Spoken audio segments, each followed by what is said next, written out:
देवियों और सज्जनों, आप सभी का स्वागत है हमारे YouTube चैनल विकी Q&A में। आप कैसे हो दोस्तों? आशा करता हूँ आप सभी अच्छे ही होंगे। तो चलिए शुरू करते हैं आज का टॉपिक। ओशो कहते हैं, यहाँ पर ओशो बहुत ही रोचक जानकारी बता रहे हैं। तो चलिए इसका विवेचन करते हैं कि ओशो क्या कहना चाहते हैं अपने प्रवचनों के माध्यम से। हम साधकों के हाथ में दोस्तों सिर्फ एक ही बात हो सकती है। हम प्रयत्न कर सकते हैं उस ईश्वर की एक झलक पाने के लिए, और ओशो कहते हैं प्रभु हमेशा प्रतीक्षा करते हैं अपने साधकों की। जब कभी साधक तैयार हो जाता है प्रभु से मिलने, तो प्रभु उनके सामने प्रत्यक्ष हाजिर हो जाते हैं किसी न किसी रूप में। आपने भी कहानियां सुन रखी होंगी उसी तरह। जैसे ही हमारे प्रयत्न का पात्र जो होता है पूरा हो जाता है, वैसे ही दोस्तों प्रभु का प्रसाद उतरता है। यहाँ पर ओशो कहते हैं, हम जो प्रसाद मांगते हैं प्रभु से, वो कभी मुफ्त में ना मांगना, क्योंकि मुफ्त में मांगी हुई चीज का कोई मूल्य नहीं रहता है दोस्तों। तो प्रभु से कोई चीज मुफ्त में हम कैसे क्या मांग सकते हैं। यहाँ पर प्रभु के द्वार पर दोस्तों पूर्ण समर्पण चाहिए होता है। खुद की आहुति देनी होती है अपने साधना के हवन में। अगर साधक अपनी आहुति देकर मांगता है तो ही प्रभु का दर्शन हो सकता है, तभी प्रभु मिलेंगे। और कुछ देने से नहीं चलता मेरे दोस्तों। आदमी तो ऐसा है कि कुछ न कुछ तरकीबें निकाल ही लेता है। वो तो प्रभु को भी बेवकूफ बनाने के लिए तुला है। मनुष्य तो फिर दूर की बात है। ना जाने कैसी कैसी तरकीबें यह मनुष्य निकालता रहता है। फूल तोड़ लेता है। पौधों के फूल तोड़ना ये कैसी बात हो सकती है दोस्तों? यानी जो फूल जिंदा होते हैं उन फूलों को मनुष्य तोड़ लेता है। एक पत्थर की मूर्ति पर जो एक मृत मूर्ति है सिर्फ, यानी उसको एक पार्थिव बोला जाता है, उसके आगे जीवंत फूलों को डाल देता है तोड़कर।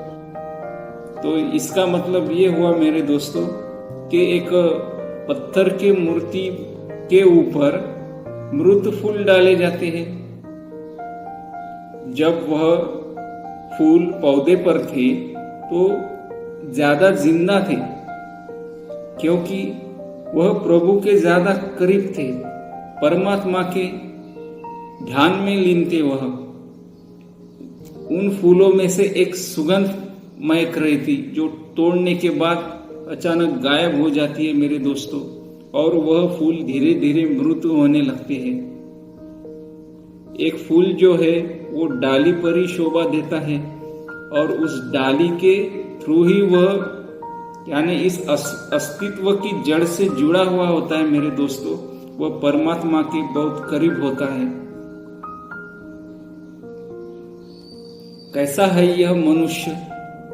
किसको धोखा दे रहा है मनुष्य? भगवान को भी नहीं छोड़ा इन्होंने।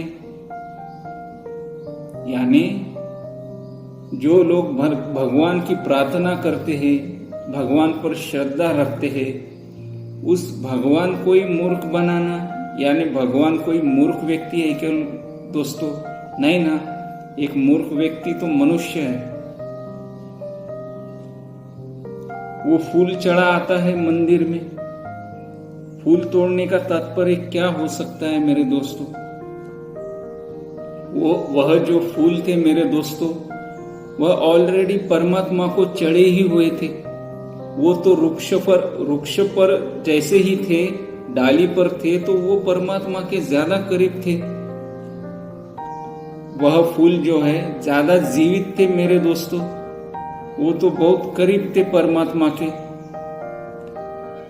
हमने परमात्मा से उनको तोड़ दिया, जुदा कर दिया, इसलिए वो मृत हो जाते हैं। उनका कोई अर्थ नहीं रह जाता, कोई मूल्य नहीं रह जाता। यह एक प्रकार की हिंसा कहलाती है मेरे दोस्तों। आपने गौतम बुद्ध की कहानी सुनी होगी, अंगुलीमाल की कहानी सुनी होगी।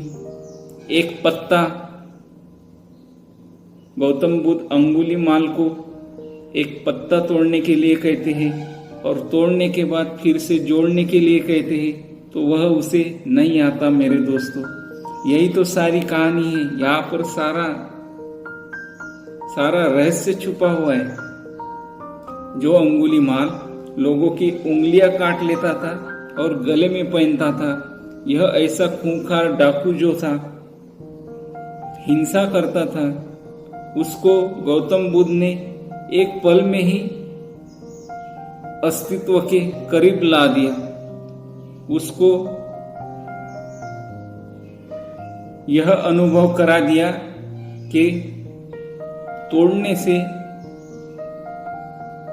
व्यक्ति दूर जाते हैं, हिंसा फैलती है, और जहां पर जोड़ना आता है, जोड़ने जैसी कोई चीज आती है, वहां पर रिश्ते जोड़े जाते हैं, कुछ नया प्रत्यक्षित होता है दोस्तों।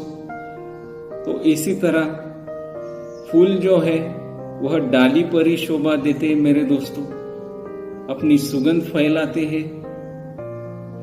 और फूलों के पास कोई धर्म नहीं होता। फूलों का आदमी जैसे जानवर और जो कुछ भी हो, सबके लिए उसकी सुगंध फैलती रहती है। यानी फूल जो है एक परमात्मा का रूप ही कहलाता है। जैसे वृक्ष और फूल जो है, फल जो है, फलों का जो रस होता है, उस रस में भी परमात्मा झलक रहा है मेरे दोस्तों। और फूलों की सुगंध, उसका तो क्या ही कहना, मन शांत हो जाता है फूलों की सुगंध से। वह फूल जो है डाली पर कितनी सारी अटकेलियां कर रहे थे, हवा के साथ खेल रहे थे, हवा में अपनी सुगंध बिखेर रहे थे। हमने उन्हें तोड़ डाला और उनको मृत बना दिया। और एक मृत जो पार्थिव मूर्ति होती है, मूर्ति क्यों कहा जाता है उसे, वो मृत होती है। हम उसके सामने वह मृत फूल जो है चढ़ा है, ये कैसी बात हो गई मेरे दोस्तों। इस पर कुछ विवेचन होना चाहिए, यानी जागृति होनी चाहिए।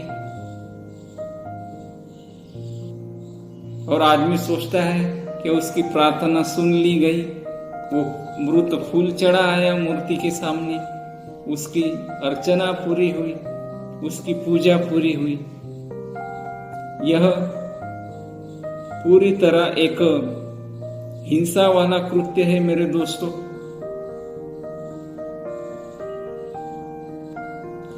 जिस मनुष्य के हृदय में दया करुणा भाव होता है, प्रेम भाव होता है, वह वृक्षों पे से फूल कभी नहीं तोड़ सकता। यह एक आइडेंटिफिकेशन है मेरे दोस्तों। आप कभी देख लेना, अगर कोई मनुष्य किसी पेड़ की डाली तोड़ता है, उसके पत्ते तोड़ता है, कुछ भी बात न होते हुए भी उसके फूल तोड़ लेता है, तो यह एक प्रकार का हिंसा का कृत्य है। आप देख सकते हो कि वह व्यक्ति किस मानसिकता का होगा जो ऐसा कृत्य करता है। और जिसके दिल में प्यार भरा होता है मेरे दोस्तों, वह व्यक्ति कभी ऐसा कृत्य नहीं करता है। उसको खुशी मिलती है उस फूलों को देखकर। वह उस पौधों को पानी डालेगा, पानी देगा, जो खत वगैरह होता है वो डालेगा, पौधों को पानी देगा, उनका रख रखाव करेगा। वो फूल जब लहराते हैं, सुगंध बिखेरते हैं, तो उस व्यक्ति के मन को शांति मिलती है, वह प्रसन्नता से भर जाता है ऐसा दृश्य देखकर। इससे आइडेंटिफिकेशन करते आता है मेरे दोस्तों, कौन साधक है और कौन हिंसक है, कौन आस्तिक है और कौन नास्तिक है, यह आप आइडेंटिफाई कर सकते हो। हम सोचते हैं मंदिर में एक दिया जला देंगे, दिया जलाने से क्या रोशनी होती है मेरे दोस्तों? कितने देर तक जलेगा दिया? यह इतना सस्ता काम नहीं है मेरे दोस्तों, कभी ना कभी दिया बुझ ही जाएगा। पर अपने अंदर का दिया जलाना होगा मेरे दोस्तों, अंदर रोशनी करनी होगी, खुद को पहचानना होगा और प्रभु के सामने चढ़ाने होंगे फूल अपने ही परम चैतन्य के विकास का। जो अपने चैतन्य के विकास के फूल होते हैं वही प्रभु के चरणों में अर्पित करने होंगे। अपना ही सहस्रार जो होता है मेरे दोस्तों, अपना ही सहस्त्र दलों वाला कमल जिस दिन हम लोग चढ़ाएंगे, यह सिर जो है अपना ही प्रभु के चरणों पर चढ़ाना होगा मेरे दोस्तों। हम प्रभु को धन्यवाद करते हैं, प्रार्थना करते हैं, वहां पर माथा टेकते हैं, तो यह खुद का ही काम है मेरे दोस्तों। यहाँ पर आदमी एक बहुत ही चालाक है मेरे दोस्तों, उसने माथा टेकने के अपोजिट उसने वो जो नारियल होता है, नारियल निकाल लिया, नारियल चढ़ा देता है मंदिर में प्रभु के द्वार पर। नारियल जो होता है मेरे दोस्तों बिल्कुल आदमी के सिर जैसा लगता है, खोपड़ी जैसा लगता है, इसलिए तो उसे खोपड़ा कहते हैं मेरे दोस्तों। और उस नारियल के खोपड़ी में 2 आंखें भी होती है, हाँ, और दाढ़ी मूछ भी होती है उसको दाढ़ी मूछ। प्रभु के द्वार पर नारियल चढ़ा है, नारियल के ऊपर सिंदूर लगा है, सिंदूर का रंग लाल होता है मेरे दोस्तों, रक्त के जैसा होता है। अपने ही रक्त की जगह सिंदूर लगा है नारियल के ऊपर, अपना माथा टिकाना था, सर चढ़ाना था अपना, पर वहां पर नारियल चढ़ा है। ये कैसी दुर्गति हो रही है मेरे दोस्तों। अपने ही सहस्रार के जगह पे और किन किन वृक्षों के और पौधों के फूल छीन लिए, फूल चढ़ा है मेरे दोस्तों। यह किसको धोखा देना है, खुद को या ईश्वर को? खुद को तो धोखा नहीं देख सकते, क्योंकि हमारे अंदर से भी जो झांक रहा है, देख रहा है, वह खुद ईश्वर ही है मेरे दोस्तों। उसको सब पता होता है क्या गेम चल रहा है, और उस ईश्वर से कुछ भी नहीं छिप सकता, सब सामने रहता है सत्य की तरह। यहाँ पर यथार्थ का साथ देकर, उसको अपना कर, अस्तित्व के साथ जुड़कर खुद को पूरी तरह परमात्मा को समर्पित कर देना है मेरे दोस्तों। यही असली प्रार्थना है, यही पूजा है, यही अर्चना है, और सही मायने में यही प्रभु की भक्ति है मेरे दोस्तों। तो इसी तरह भगवान ओशो रजनीश कहते हैं कि प्रभु के सामने खुद को समर्पित कर दो, यही मार्ग उच्चतम है आध्यात्मिक पथ पर चलने के लिए। अगर आपको हमारा यह वीडियो अच्छा लगा है मेरे दोस्तों, तो हमें कमेंट बॉक्स में कुछ आपकी मन की बातें लिखकर भेज सकते हो। कुछ सवाल हो सकते हैं, कुछ क्यूरीज हो सकती है, वो हमारे साथ शेयर कर सकते हो, कमेंट कर सकते हो। हमारे वीडियो को लाइक करो और इस YouTube चैनल को सब्सक्राइब करना ना भूलें। हम इसी तरह आपके लिए संत ओशो रजनीश के वीडियो लाते रहते हैं। उनके प्रवचनों के आधार पर हमारे विचार और हमारे जो तर्क है आपके साथ हमेशा साझा करते हैं। तो आज के लिए बस इतना ही मेरे दोस्तों। आपके भीतर बैठे परमात्मा को मेरा शत शत कोटि प्रणाम। जय हिंद, जय भारत।